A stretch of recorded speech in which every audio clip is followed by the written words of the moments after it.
Hello and welcome to the WDW Fan Zone Show podcast. That's right, this is the podcast by Walt Disney World fans for the rest of you who are also Walt Disney World fans. This is our show for the week of August 17th, 2026, and this is episode number 590. And tonight we are going to be talking about the three things that we like and the three things that we dislike about Lightning Lane. Before we get into any of that, we're going to do things a little bit differently this week. So for those of you who are big Walt Disney World fans like the rest of us, we know the D23 just happened. So we are going to go first to the news today, and we're going to let Jess talk about the news.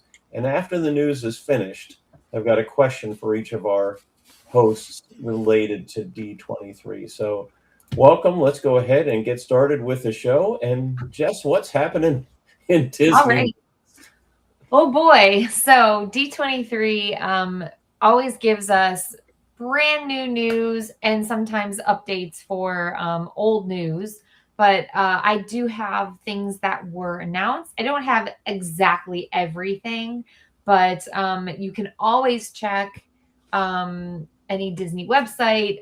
They also have all of D23 on Disney Plus if you want to go watch it. And it's in parts. So each day had a couple different segments. So anyway, the things that I thought were the most interesting were the Dreamfinder will be returning to Journey into Imagination attraction in Epcot. We don't have any details on timeline or how he'll be involved, but we do know that he will be back. Details were given for Piston Peak at Magic Kingdom for the fastest lap in the wilderness, Cars Ridge Run Rally, and then Miss Fritter's Daredevil Spin Along, a demolition derby style spinning flat ride. Villains Land in Magic Kingdom is officially named Villains Land with a Maleficent-inspired roller coaster, a Magic Mirror dark ride, and possibly a Cruella de Vil ride that was a little unclear, and not a lot of people are posting things about it. So, I mean, Cruella de Vil herself said they're doing a ride after her, but I mean, there was nothing officially confirmed, I guess. I don't know. Maybe I'm looking in the wrong places. But anyway, yes, Monstropolis and Hollywood Studios will be opening sooner than expected. They will debut sections of the land next year, with the anticipated suspended door coaster opening at a later date. In Animal Kingdom, they are supposedly fixing Disco Yeti. I'll believe it when I see it, though. They gave details for Tropical Americas. The Encanto ride got a name, Antonio's Fiesta de Encanto. Indiana Jones' ride name is The Myth of the Jade Serpent. And then there will be a carousel with really cool, animals from different Disney rides, El Carrusel de los Animalitos. Other Disney parks around the world got some great announcements, like an Avatar expansion, Tomorrowland refurbishment, and a Coco ride in California, a Lion King ride in Paris, Space Mountain refurbishments in Paris and Tokyo, Spider-Man Land in Shanghai, and Avengers expansion in Hong Kong.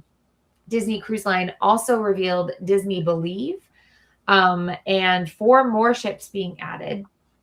And then as far as the movies that were announced, Frozen 3 debuted their first trailer, Tangle live action remake, Hexed will be out this November, Lilo and Stitch 2 live action, Zootopia 3, Princess Diaries 3, Incredibles 3, Coco 2, Gato, Ghost Market, Star Wars Starfighter, and a new Simpsons movie, so many other movies. Check out the list.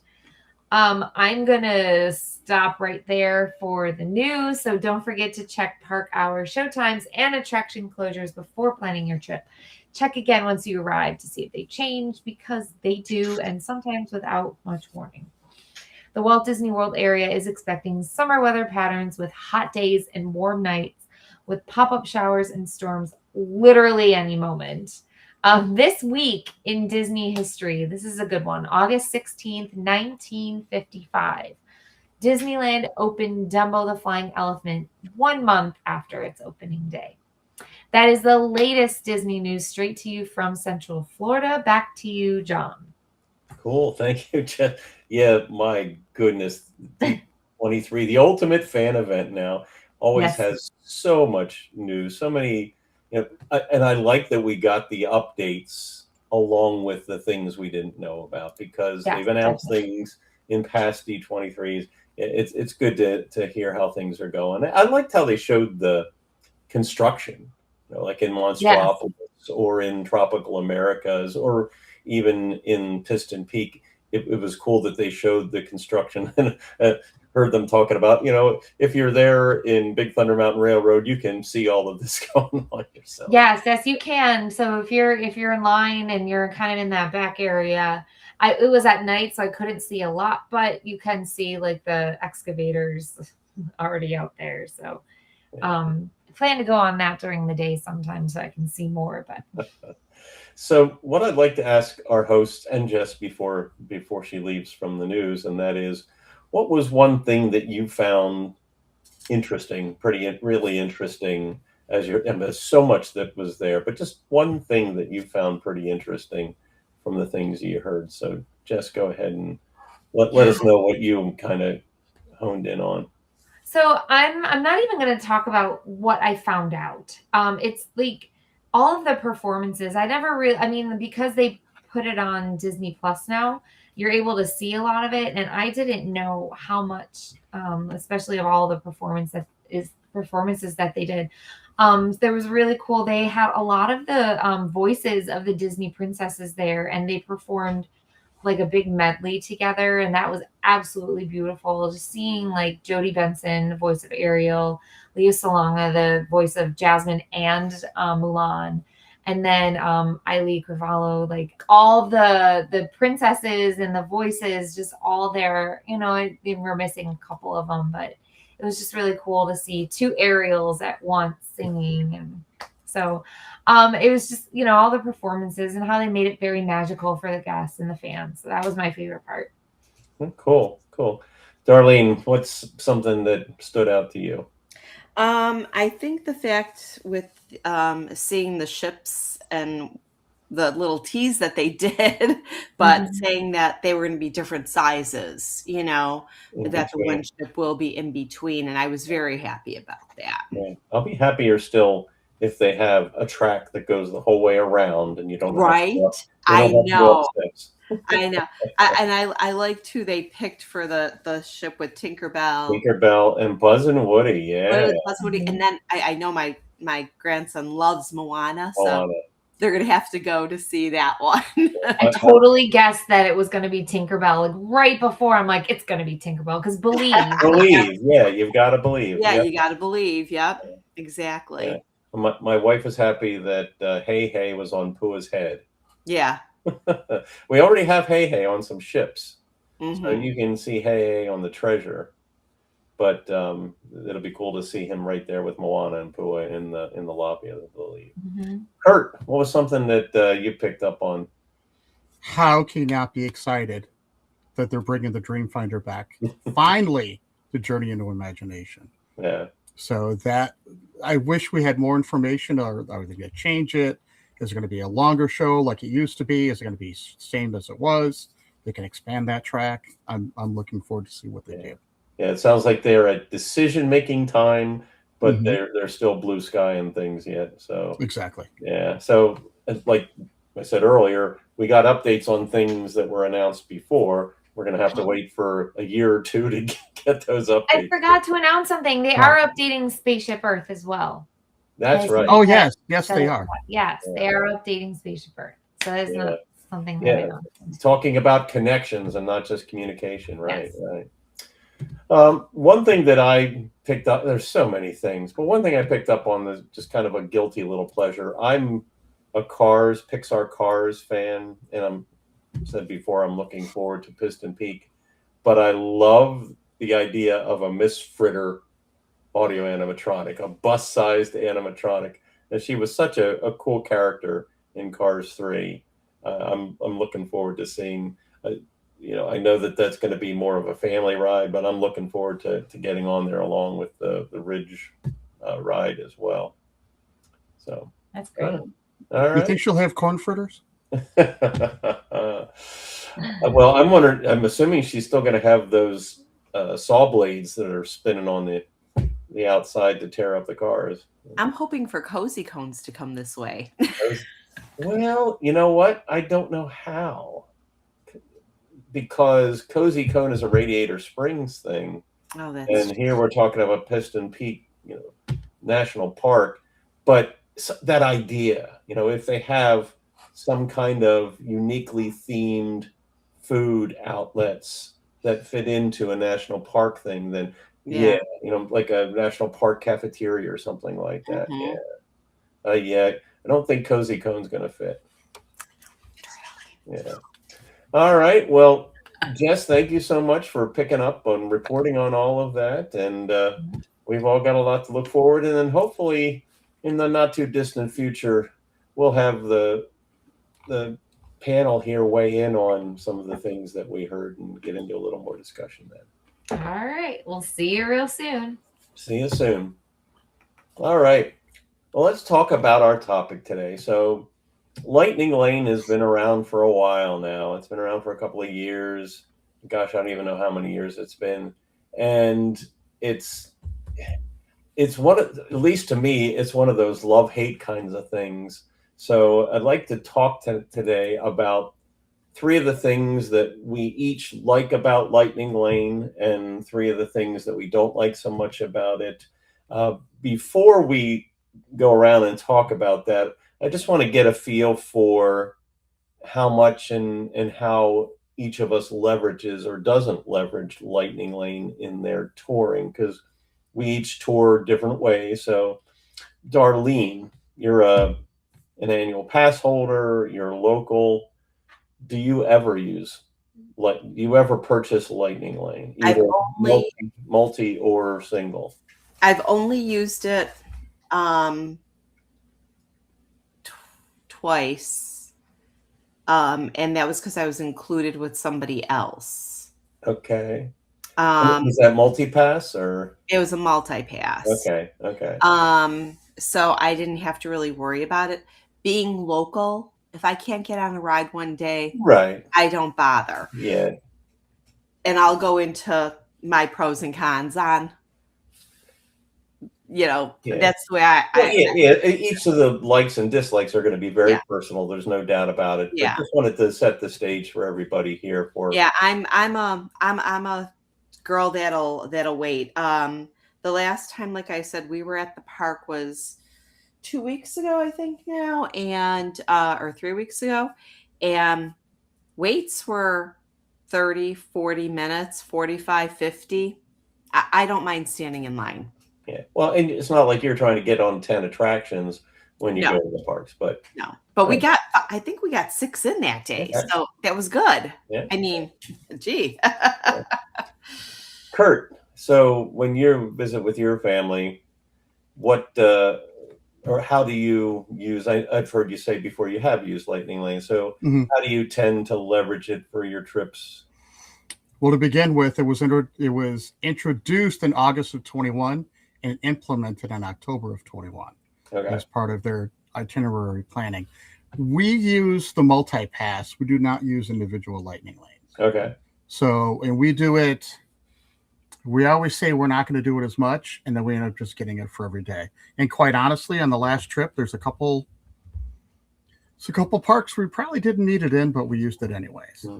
Okay. So you use it fairly frequently. Oh yeah, we've used it every year that it's been available. Liked it a lot better when it was $15. Tell me about it.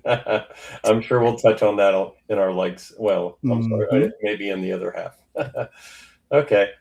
For me, I do tend to use it more frequently lately because a lot of the trips that we're doing, we're combining with something else, or we're doing shorter trips, like 3-4 days, sometimes only 2 days, like before a cruise. So, and since it's just the 2 of us, I don't mind, breaking down and paying for it. So we have been using it more frequently, mostly multi-pass every once in a while. So maybe once per trip, we'll do a single lightning lane for an attraction we haven't done in a while. We haven't done Tron in a few years, or we haven't done Rise of the Resistance in a while. We haven't done Seven Dwarfs Mine. I think we did Seven Dwarfs Mine Train for the first time in like 5 years. This last trip that we had down in June.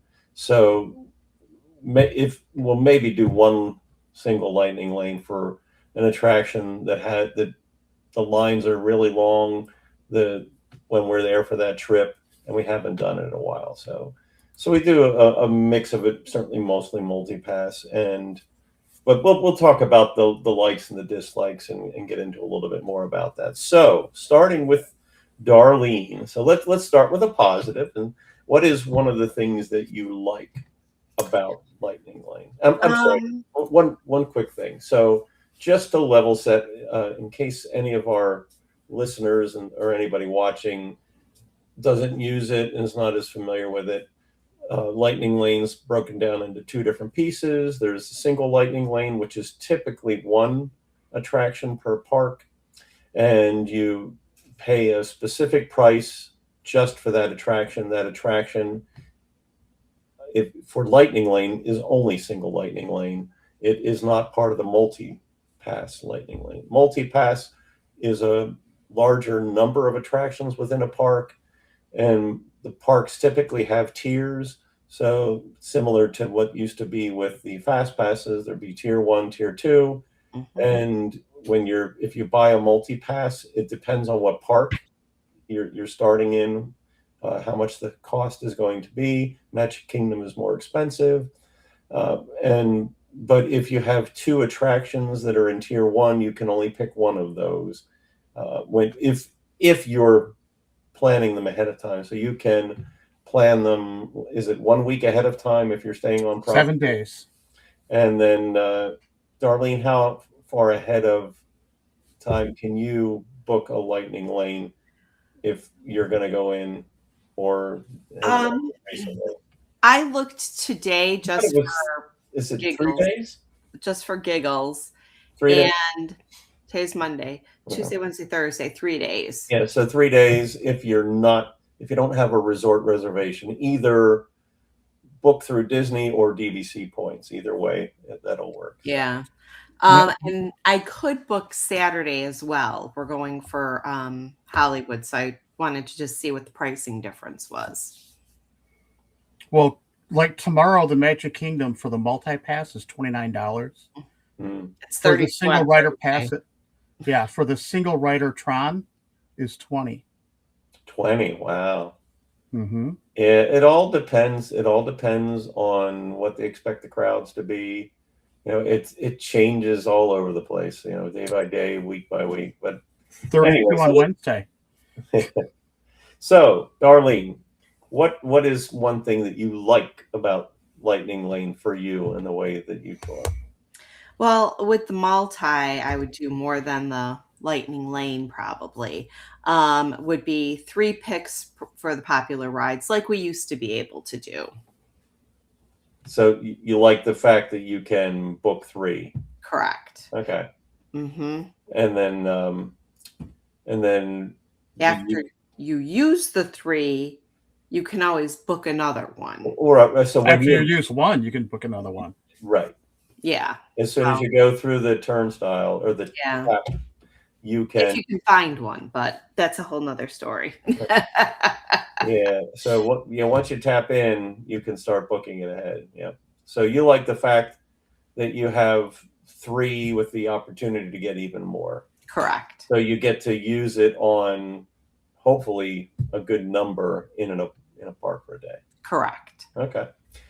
Kurt, what's one thing that you like about it? Along those lines, it's easier access to the e-ticket attractions. So, I mean, you can book Haunted Mansion, something that would cost still an e-ticket. Haunted Mansion, Pirates of the Caribbean, the Jungle Cruise.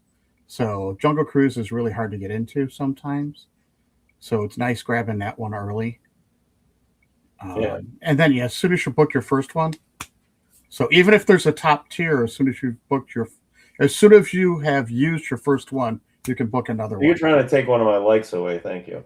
Sorry. Yeah.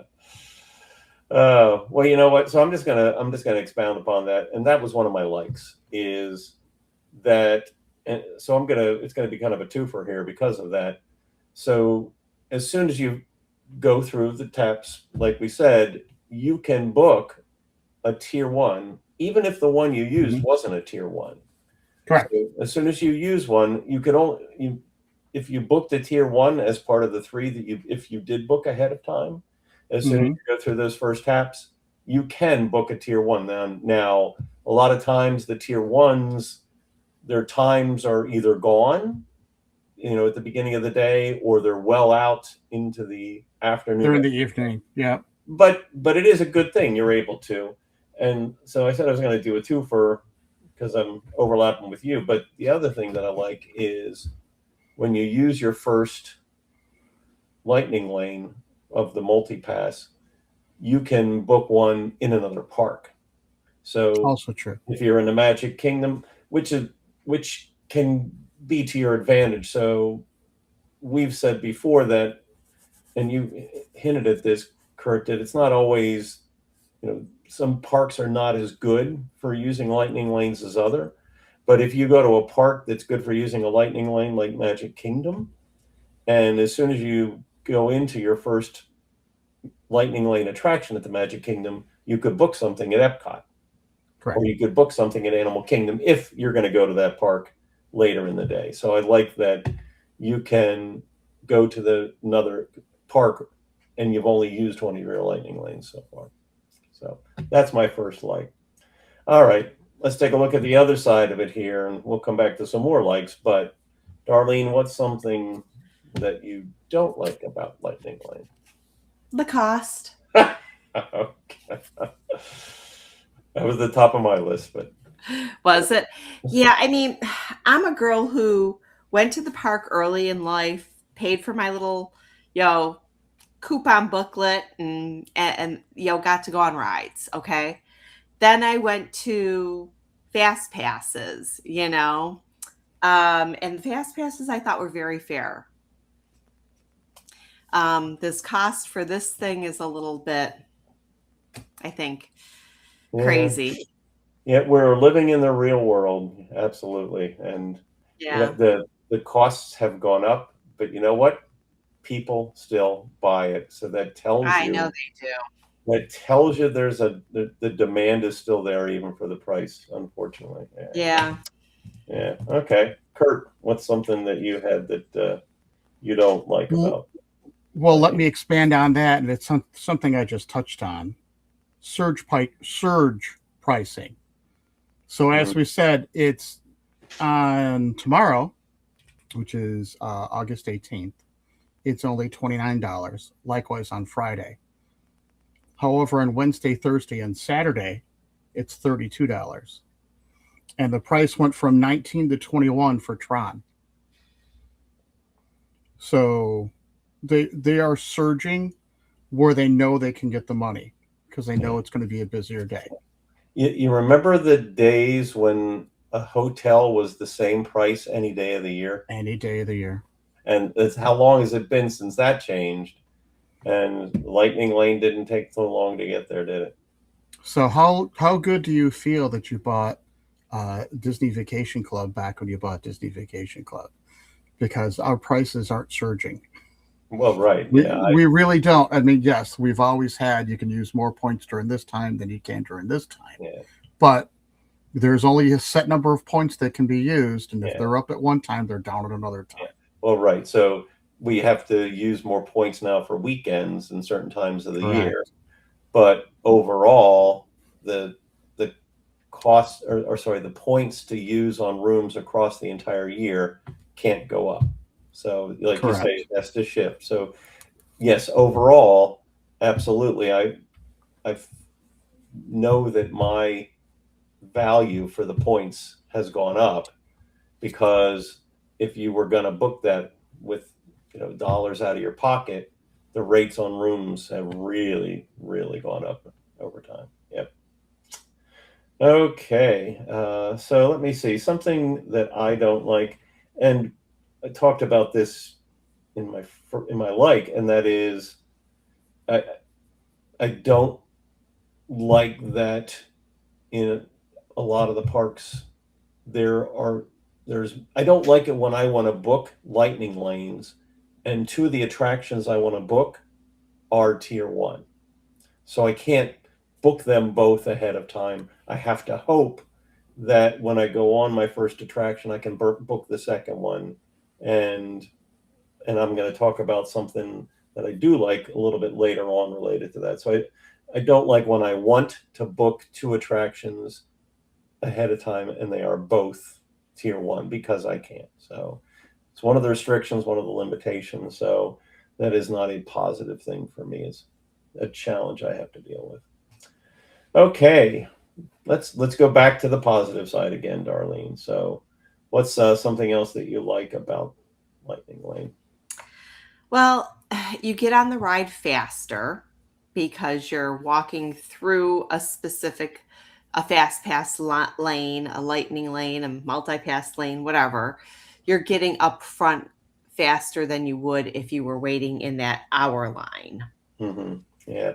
Well, and Not with every ride though, because sometimes you get integrated. well, yeah, the way that the standby line merges with the lightning lane line varies from attraction to attraction, It does. how old the attraction is and what kind of queue it has. But I do find, or well, and I'm going to ask what anybody else thinks here, but I do find that overall the lightning lane lines move a little faster than when you had a fast pass before. It's not overall, it's not always the case, but overall, and I think they have to do that because they know that people are paying the $27 a day or whatever it is. So, and that's got to be tough on the cast members because they've got people that are waiting to stand by and they're trying to get them through, but they've got these people that have paid for multipass and they've got counts. They're given percentages of how many have to come from this line, the lightning lane versus the standby or single rider but single rider is pretty easy because they're filling one spot. And that's Mhm. for the attractions that have that, it's pretty straightforward. But I do find overall it seems to go faster than it did for FastPass because you're paying for it. Stuart used to complain about that because he didn't want to pay for it. Right. And his line was 3 times as long because we were just shuffling them through. Yeah. So I do remember that. Yeah, well, it's not on my list, but one of the Yeah. things I wouldn't like about Lightning Lane is if I was in the standby line and Hmm. I didn't buy multipass or I didn't have multipass, then yeah, I wouldn't like that because I know it's going to take longer because of the people in the Lightning Lane. Choose wisely. Yeah. Kurt, what's another thing you like? I really like how it helps you organize your day. Okay. So if you can pick 3 things on one side of the park, it's going to help you work your way around that half. Mhm. And then again, once you took that first, like I said, I started at Adventureland right away. And I know my next one's going to be over at the Haunted Mansion. I can book something either in Fantasyland or Tomorrowland for later during the day Mhm. because my first 3 are somewhat early in the morning, so I know I'll be able to fill in between there. So I won't get more into that with the reason why, because that is part of my con. But Yeah. I know I can book something later on in the day in the afternoon. Yeah. Okay, so one of the things that we talked about, or one of the things that I like, we did talk about how you can book other tier ones or you can book in another park. And I said before, well, if I've got 2 tier 1s, I can only book one of them ahead of time. I can book the second one after I use my first one in a park. Well, the thing I do like, in my experience, if I'm attentive, I can almost always improve my time. Or even if I go through my first attraction, I try to go book another tier one, even if there's no availability. If I am persistent, many, many, many times, I have found the availability pop up in the middle of the day and get that attraction. So, for instance, Slinky Dog Dash or Remy's Ratatouille Adventure or even Frozen Ever After. A lot of times, if you're there on a busy day, even the first thing in the morning, there's no availability for Lightning Lane. And I've many, many times, but I have to do a lot of refreshing in the app. If that attraction is important to me while I'm standing in line waiting for something else, or I've got some free time, I'm refreshing in the app, and you have to be fast. You've got to be very fast. I've sometimes when I'm refreshing, I've gone through 7 times where out of the blue something popped up and I went to get it and it was gone. And it took me till the 8th time till I actually got it booked. But I do like how so many times I've been able to improve the time or even get an attraction when it wasn't even available. So that's one of the things that I also like. Okay, Darlene, one more thing. I'm sorry, another thing that you don't like. When the rides go down and you lose the option to ride that favorite ride that you wanted to ride that you thought you were paying the multi-pass price for, and not being able to get it if it doesn't come back up. Right. Yeah, I've got one of my dislikes that's similar to that. So yeah, did you ever experience that in the times that you used yours? My daughter did. Oh, okay. Yeah, so that's how I knew about that one. Yeah, and what they do is they'll give you an option. They'll give you a Lightning Lane that's good on most other multi-pass attractions. Right. But there is usually one of the tier 1 attractions that will be excluded. Correct. Yeah, so it gives you a lot of flexibility, and they have to give some flexibility because they've got a lot of people who no longer can get on that attraction, and they've got to go somewhere. So they've got to try to distribute them as best they can. So cast that wide net. Well, if Slinky Dog Dash is completely sold out for the day, you can't just give someone a pass to just absolutely. Yeah. So they're going to not have that one open and available. No. Yeah, so, there's ones that are high in demand, especially like you say, if they're already booked up, they can't. Yeah. We can't give 1,000 people a freebie on there. They don't have room for it.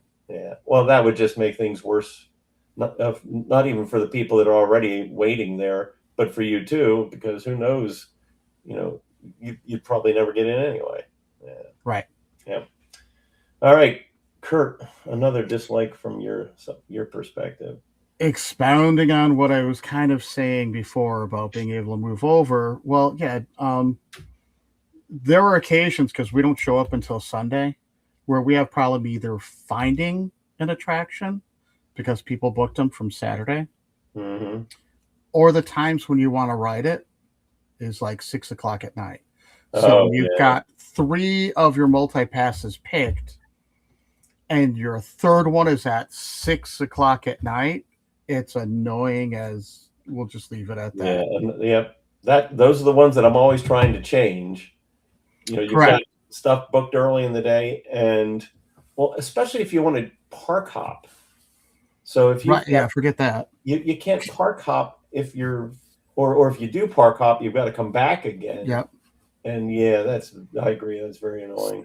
Right, and when you got to park hop back and then park hop, how much time did you just waste? You just wasted 2 hours. You might as well have just wasted, stood in the line for 60 minutes instead of park hopping back and forth for 2 or 3 hours. Exactly. Right. So the purpose of the fast pass is to save you time, but if it costs you time, then what was the value there? Right. The multi-pass. Yep. No more fast pass. Multi-pass. Okay, so one of the things that I dislike, and it's very similar to what you talked about with the attraction going down, Darlene, pardon me, and that is if an attraction goes down and comes back up, the lightning lane can get very long.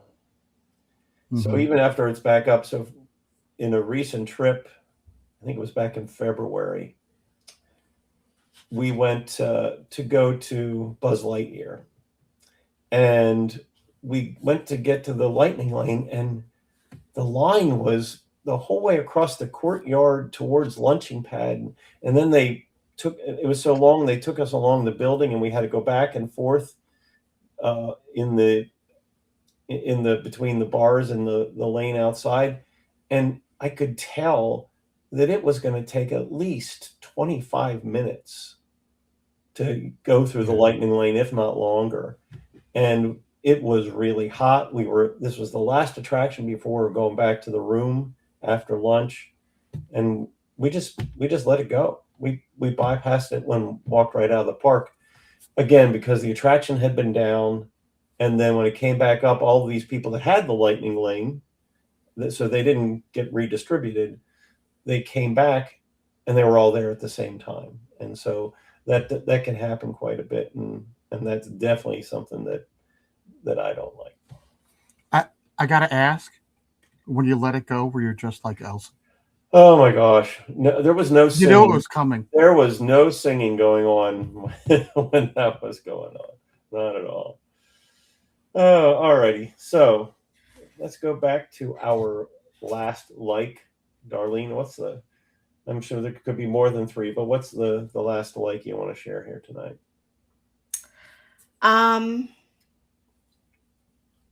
I think for the way I'm thinking of it is for the person that comes once in a lifetime, that they get that option to ride their favorite ride, especially if it's like Tron or something, Okay. you know. Um, it's for some people, it's very important Well, it's good to have that option option. if something is that important to you. Correct. Yeah.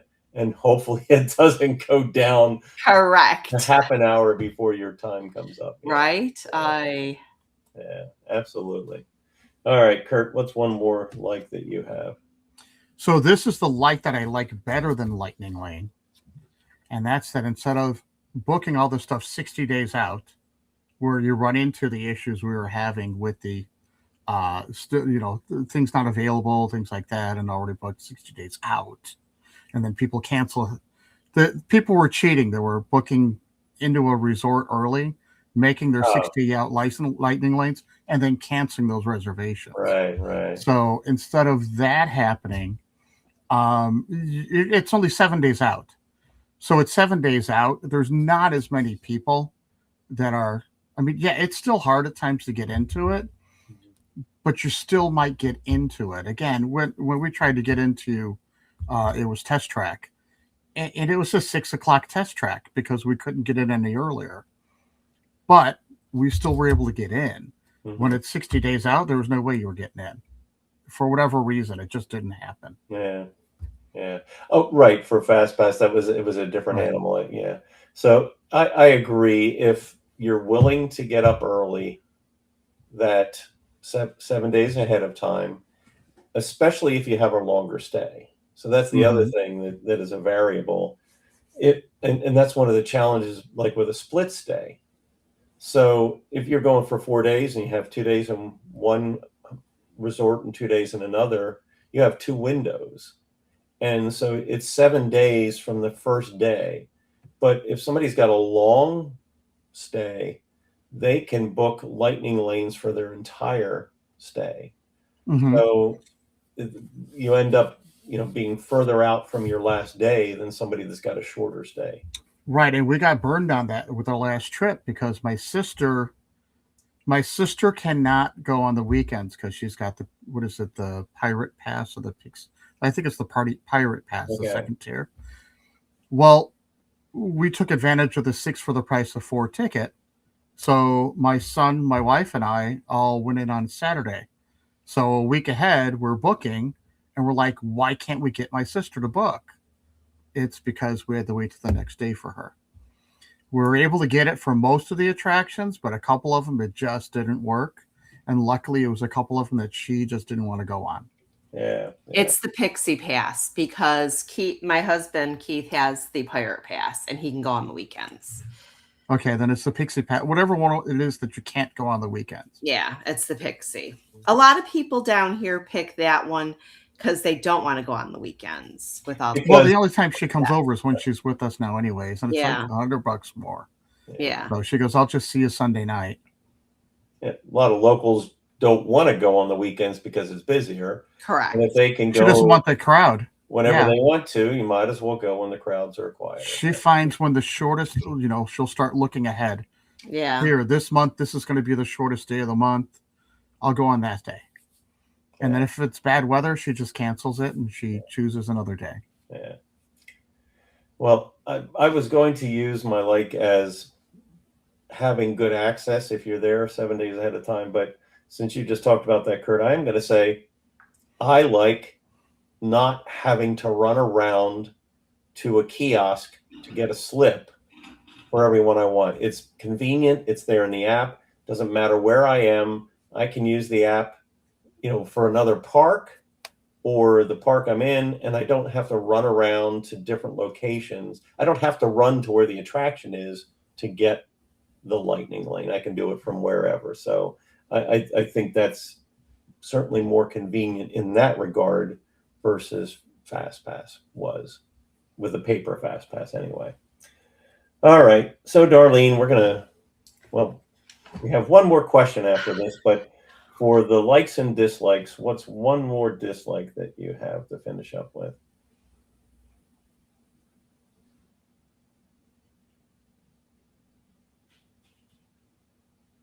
I can't. You're muted. I was unmuted and I muted myself. When guests buy the Lightning Lane, and my husband said the same thing, they get very aggravated with them being stopped at the gate to get through. And you can hear them talking. Why are they letting those people through? Mm-hmm. I pay for my pass to go. I am sorry. I waited in the hour line. Yeah. I deserve to get through this line too. Yeah, that can be uncomfortable when you get to that break and you've got Lightning Lane people on one side and you've got standby on the other. Yes. And so if I purchase the Lightning Lane, I am hoping, okay, get me through as fast so that I don't have people looking at me while I'm going by. Right. Yeah. Okay.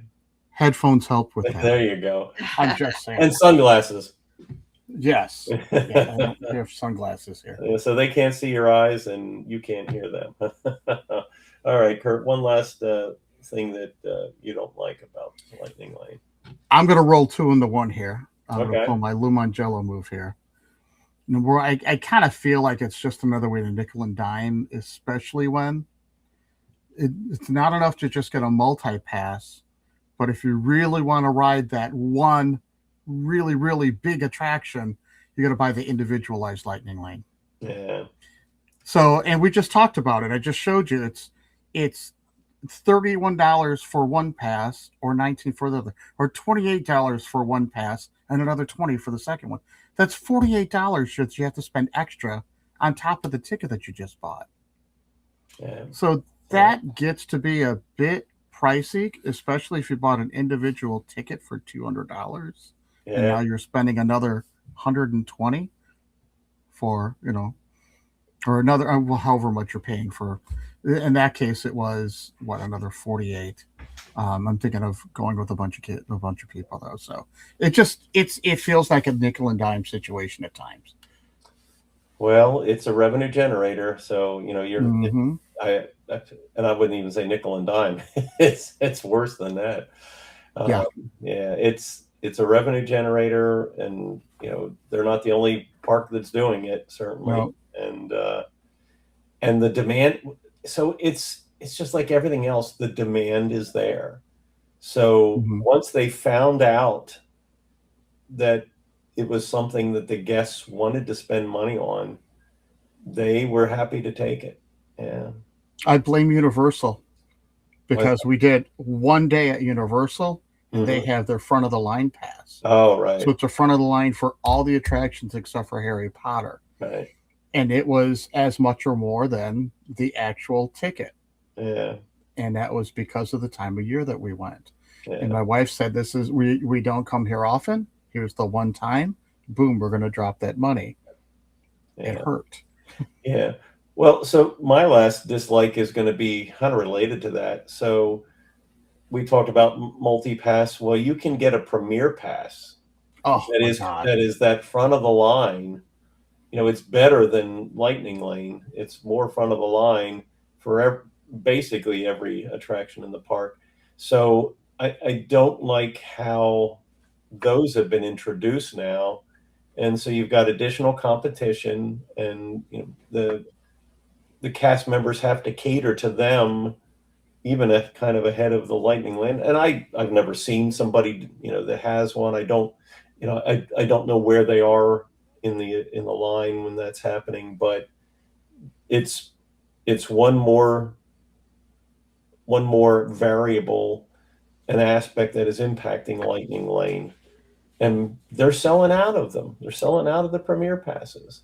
And those passes start for Thursday at Magic Kingdom, That's a busy day. $359. Epcot, $219. Hollywood Studios, $269. Animal Kingdom, $139. Yeah. Well, it's over $400 sometimes at Magic Kingdom. Oh, yeah. Yeah, it was $429 when we were there in June. Yeah. So now, can you imagine on a day when it's like Darlene said, it really wasn't that busy a day that she went.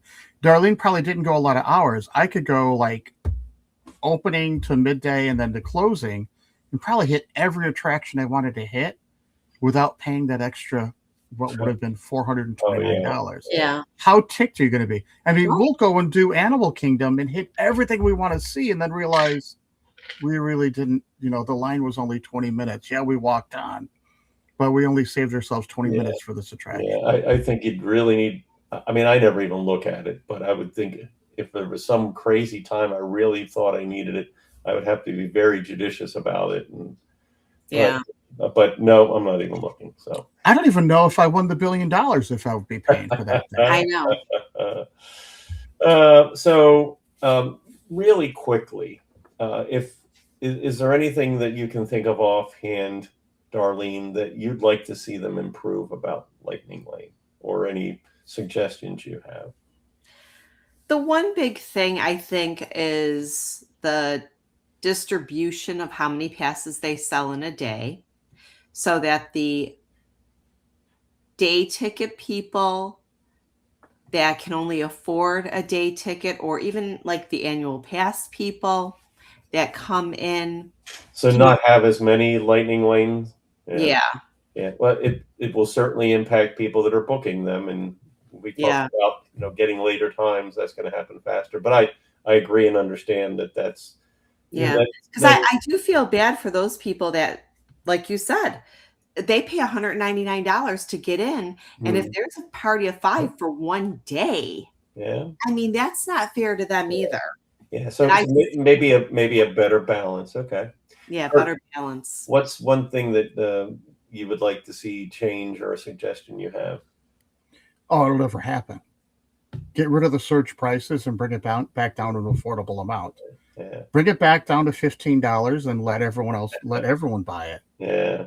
So then you're right back to the Fast Pass issue, where they're overexpanding Fast Pass on everything just so that people can get something. Yeah. My belief is they are selling a lot of multi-pass Lightning Lanes, you know, whether it was $15 or $32. But the one thing that I'd like to see change actually has nothing to do with Lightning Lane, and that is I'd like to see Disney improve some of their older, lesser attractions, not just older, but lesser attractions, so that you don't sneeze on them? Yeah, sorry. So I don't sneeze on them. No, so that they can distribute things better. So right now with a multi-pass Lightning Lane, there's attractions that you you can use your multi-pass Lightning Lane on and that people do, or you don't even need to. We've Correct. talked about that a little bit. But if there were more attractions that people wanted to visit, or at least wanted to visit more, so, take a low-rated attraction up to at least a moderate. So if they improved some of these lesser attractions to make them more appealing to people, they might be able to distribute people better across all of the attractions and not have that high concentration on a lesser number of attractions for multi-lane. So I'm thinking that could take pressure off. All righty. Well, that's what we've got for tonight. I'm sure there's other things that people like or dislike. And if you're listening out there and you want to share what you think about things you like or dislike about Lightning Lane, you can reach out to us. In fact, you can find us on social media at Facebook and Instagram for WDW Fan Zone.